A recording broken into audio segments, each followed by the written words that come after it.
My dearest Nanay Letlet,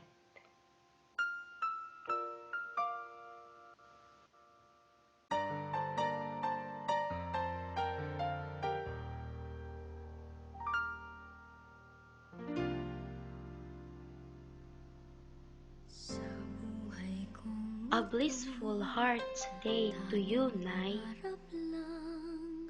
Ang iyong pagmamahal ay makamtan.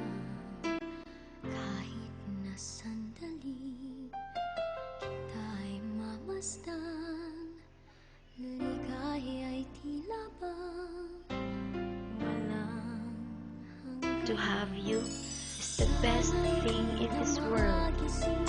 You are my strength, my weakness, as well as my breath and my life. Words fail to express the greatness that captured me. Minsan ay madarapa, minsan din ay luluha, di ka na. To give you this heartfelt message is the ever mind-blowing yet joyfully soul-satisfying thing I had ever done. Honestly, I feel somehow awkward, for I'm not that showy of the affection you had on me. I ran out of words as I tried to put to letters these numerous, dancing, heartwarming ideas I had in mind. Sa ating mundo ay gagabay sa'yo. Ang alay ko'y itong Nay, pagmamahal. thank you so much for everything. I know how tired you are in doing such jobs in order for us to continue schooling, especially me. I know how difficult it is to endure the pain of your sickness as you wholeheartedly do those tasks just for our sake. Pangarap ko na makamtan ko na.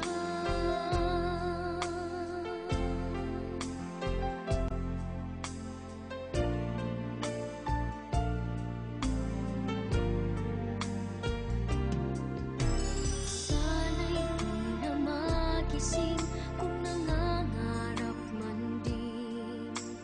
Kung ang buhay na makulay ang tatahakin. Minsan ay madarapa, minsan din ay luluha, di ka na maninimdim. The difficulties you are suffering in every day of your life deeply enlightens and makes me explain in countless words that the most powerful word in the whole world is mother. Alagaan ka. Sa puso ko, ikaw ang pag-asa. Sa ating For every moment I feel happiness and outcast in the path I choose to be in the future, you serve as my talisman and my reason to keep going. Because of you, I am able to be in state of believing that no matter how rough the road is, never give up. aking inay, ikaw ang nagbigay ng buhay ko. Buhay na kay ganda. Pangarap ko The field of reality I am facing right now is very hard, knowing undeniably it is one of my weaknesses. Yet, you are building me to be a strong person, while feeling my destitute of confidence as you touch me, mind and heart, of warmth of words of the tears. sa ating mundo may gagabay sa'yo. Ang alay ko'y ito. I love you, Nay. I really treasure you in my heart.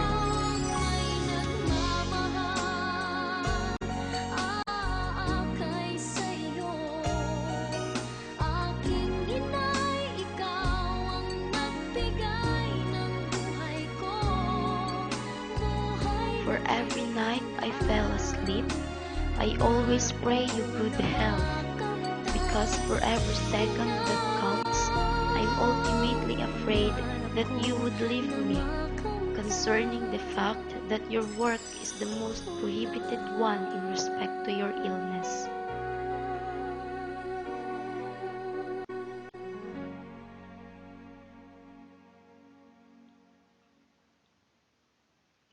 Nanay, I live with the picture that you and Tatay will be escorting me to the stage in receiving my bachelor's degree as an accountancy graduate in Eastern Visayas State University. So please, stop saying such words as if you're going to that place. Not now, Nanay. Please keep holding on, because though I had grouse in myself, one thing is for sure. I'm gonna be adding the 3-letter extension in my name. Janica de Vera Beringel, CPA. Kahit na sandali kita'y mamasdan, ligaya'y tila bang walang hanggan. Sana'y di na magising kung nangangarap man din, kung ang buhay na makulay ang tatahakin. Minsan ay madarapa, minsan din ay luluha. Di ka na Thank you so much for everything, Nanay, and I love you. Happy Valentine's Day. Lovingly yours,